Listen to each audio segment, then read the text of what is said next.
Hey all, ఈరోజు అయితే day in my life అయితే షేర్ చేస్తున్నా. పవర్ అయితే పోయిందనమాట నేను లేచేటప్పటికే. సో దానివల్ల నాకు మెలకు వచ్చింది. ఇంకా నేను లేచిన తర్వాత అయితే ఫస్ట్ బ్లాంకెట్స్ అవి ఉంటే ఫోల్డ్ చేసేస్తున్నాను. నాకైతే అదేంటో తెలియదు కానీ కరెంట్ పోతే మాత్రం నాకు మెలకువ అయితే వచ్చేస్తుంది. ఇంకా రిమైనింగ్ టైం అయితే వన్స్ పడుకుంటే మార్నింగ్ వరకు అసలు లేవను అనమాట. అండ్ నేను రీసెంట్ టైమ్స్ అయితే చాలా లేట్గా లేస్తున్నాను. సో అందుకే నేను లేచే టైంకి మా ఇంట్లో ఎవరు ఉండరు అనమాట. ఇంకా నేను లేచిన తర్వాత నా బ్లాంకెట్ అవి అయితే ఫోల్డ్ చేసుకుంటున్నాను. ఇంకా బెడ్ మీద బెడ్షీట్ అవి కూడా దులిపేసి వేస్తున్నాను అనమాట. కరెంట్ వచ్చే లోపల ఇవన్నీ చేద్దామనేసి అనుకున్నా. అందుకే ఫాస్ట్గా అయితే చేసేస్తున్నాను. కరెంట్ వచ్చిన తర్వాత ఇంకా రిమైనింగ్ చేద్దాం అన్నట్టు.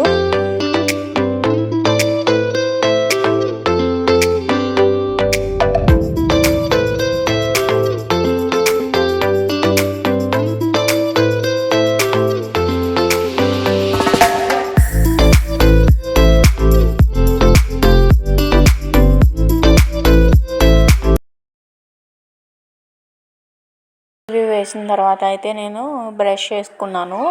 బ్రష్ చేసుకొని నాకు ఒక ఇయర్ రింగ్స్ అయితే డిఐవై చేశాను. ఆల్రెడీ షార్ట్ వీడియో అయితే పోస్ట్ చేశాను. సో వాటికి ఏంటంటే మళ్ళీ ఇంకో టాప్ లేయర్లో బీడ్స్ వేద్దాం అనుకున్నాను. ఇంకా దానిపైన గమ్ కూడా ఊడకుండా అలా అన్నట్టు అయితే వాటికి బీడ్స్కి కూడా సెకండ్ టైం స్టిక్ చేస్తున్నాను అనమాట. నేను ఆల్రెడీ ఒక షార్ట్ పెట్టాను, మీరు చూడకపోయింటే ఖచ్చితంగా వాచ్ చేయండి. చాలా సింపుల్గా అయితే చేసేసామన్నమాట నేను మా మమ్మీ కలిసి. ఇంకా దానికోసమే నేనైతే ఫస్ట్ అవి అయితే అంటించేసి అప్పుడు బాతింగ్కి వెళ్దాం అనుకున్నాను. ఎందుకంటే ఈ లోపల డ్రై అవుతాయి కదా అన్నట్టు అయితే.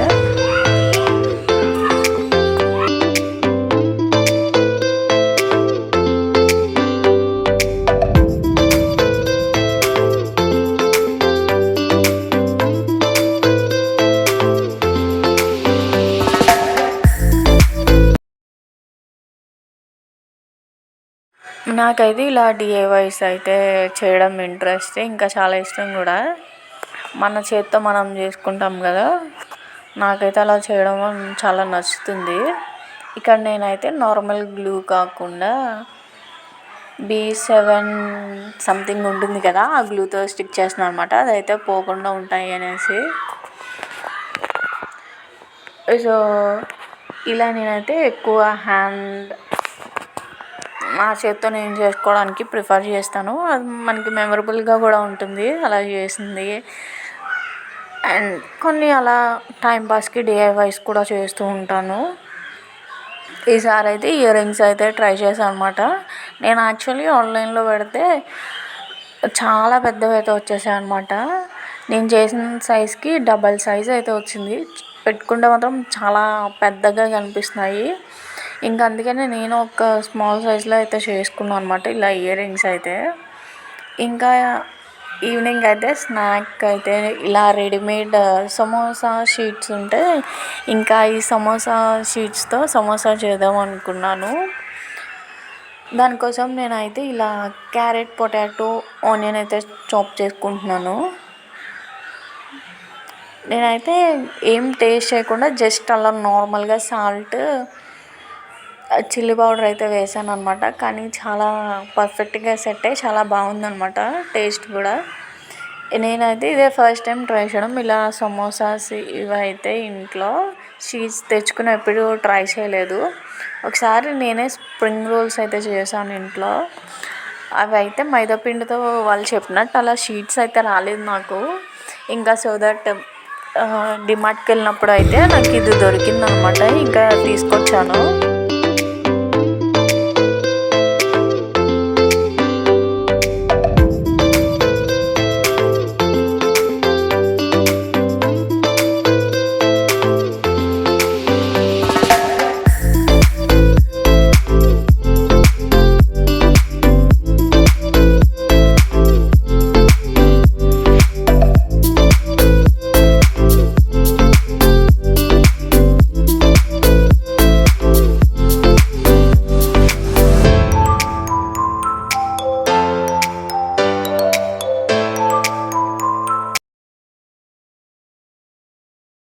నాకు ఈ స్టఫింగ్ అయితే బాగా నచ్చిందనమాట. సమోసాలోకి మంచిగా ఫ్రై అయ్యేది. ఫస్ట్ ఆనియన్స్ వేసిన తర్వాత పొటాటో ఇంకా క్యారెట్ అయితే ఇలా చిన్నగా చాప్ చేసుకున్నాను. ఇవన్నీ వేసి ఫ్రై చేస్తున్నాననమాట. ఇంక ఇందులోనే సాల్ట్, చిల్లీ పౌడర్ కూడా వేసేసుకున్నాను. ఇందులో మనం కావాలంటే మసాలా కూడా వేసుకోవచ్చు, మసాలా పౌడర్. కానీ నేను వేసుకోలేదు. నేను ఫస్ట్ ఈ షీట్ చూసి అసలు వస్తుందా లేదా అనేసి అనుకున్నాను. ఎందుకంటే అంత థిన్‌గా ఉందనమాట. చాలా థిన్‌గా. ఇంక నేనైతే కొంచెం సేపు అయితే ట్రై చేశాను సమోసా షేప్‌లో రావడానికి. ఫస్ట్ టైం చేసినా ఇలా సమోసా షేప్ అయితే బాగానే వచ్చింది. కాకపోతే కొంచెం లూజ్‌గా అలా అయితే షీట్ వచ్చేసిందనమాట. కానీ స్టఫింగ్ ఏం ఊడిపోలేదు. ఐ మీన్ బయటకైతే రాలేదనమాట. స్టఫింగ్ అలానే ఉంది. ఇంకా మైదా పిండితో ఇలా పేస్ట్ టైప్‌లో చేసి వాటర్ వేసి మిక్స్ చేసి పేస్ట్ అయితే సైడ్స్ అయితే రాసి స్టిక్ చేశాను. అసలు ఊడలేదనమాట. ఇంకా అలానే అన్ని సమోసాస్ అయితే ప్రిపేర్ చేశాను. ఇందులో అయితే ఒక 25 షీట్స్ ఉన్నాయి. నేను కొన్ని మాత్రమే చేశాను అనమాట. అంటే ఒక 10 అలా. బట్ మా ఇంట్లో వాళ్ళందరికీ అయితే బాగా నచ్చాయి అనమాట సమోసాస్ అయితే. ఇలా నేను స్నాక్స్ కూడా బయట తినకుండా ఇంట్లోనే మనం ఇలా ఎప్పుడైనా ఆయిల్లో డీప్ ఫ్రై చేసుకొని మనమే తినొచ్చు. బయట తింటే ఏంటంటే ఎప్పుడు ఆయిల్ యూజ్ చేస్తారో తెలియదు కదా. ఇంట్లో అయితే మనం ఫ్రెష్గా ఆయిల్ యూజ్ చేసి చేసుకోవచ్చు. నేనైతే మోస్ట్లీ స్నాక్స్ ఇంట్లోనే చేయడానికి ట్రై చేస్తాను అనమాట. ఎప్పుడూ రేర్గా అయితే తినడానికి బయట చూస్తాము. ఎందుకంటే బయట తినడం అంత మంచిది కాదు కదా. సో అందుకనే నేనైతే ఇంట్లో చేస్తాను అనమాట.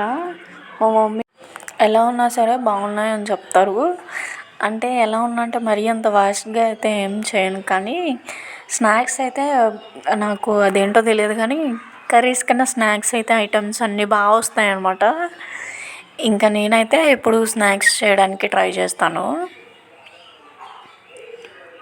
అండ్ నేను అయితే ఇలా అన్ని సమోసాస్ అయితే ఇలా చేసేసుకున్నాను. ఇంకా ఫ్రై చేసిన తర్వాత అయితే ఇలా ఉన్నాయన్నమాట. ఇంకా ఈవినింగ్ అయితే నేను ఈ రీసెంట్ టైంలో అయితే ఇలా క్యాండిల్ డిఫ్యూజర్ అయితే ఎక్కువ యూజ్ చేస్తున్నాం అనమాట. ఇది ఎప్పుడో తీసుకున్నాము. అప్పుడప్పుడు అయితే ఇలా క్యాండిల్ డిఫ్యూజర్ యూజ్ చేస్తాము. కానీ ఈ రీసెంట్ టైమ్స్లో అయితే ఎక్కువ యూజ్ చేస్తున్నాం అనమాట. సో ఇక్కడ అయితే నేను ఫస్ట్ క్యాండిల్ డిఫ్యూజర్ అయితే ఆన్ చేస్తున్నాను. నెక్స్ట్ అయితే మనకి ధూప్ స్టిక్ ఉంటుంది కదా, అది కూడా అనమాట. అది కూడా నేనైతే 2 ఇలా ఈవినింగ్ టైమ్స్లో పెడుతున్నాను అనమాట. 2 వచ్చేసి 2 డిఫరెంట్ వస్తాయి. ఇది కొంచెం క్యాండిల్ డిఫ్యూజర్ అయితే టైం తీసుకుంటుంది స్మెల్ రావడానికి. సో దట్ ఈ లోపు అయితే ఆ ధూప్ స్టిక్ అయితే అరేంజ్ చేశాను. కానీ క్యాండిల్ అయితే ఆరిపోయిందనమాట. సో ఇంకో కొత్త క్యాండిల్ అయితే తీసాను. క్యాండిల్ డిఫ్యూజర్ మొత్తం లైట్స్ ఆఫ్ చేసి అలా పెడితే మాత్రం అది రిఫ్లెక్ట్ అవుతుంది. అది నాకు బాగా నచ్చుతుంది. మీకు కనుక ఈ వ్లాగ్ నచ్చినట్లయితే please do like, share and subscribe. See you in the next video. Until then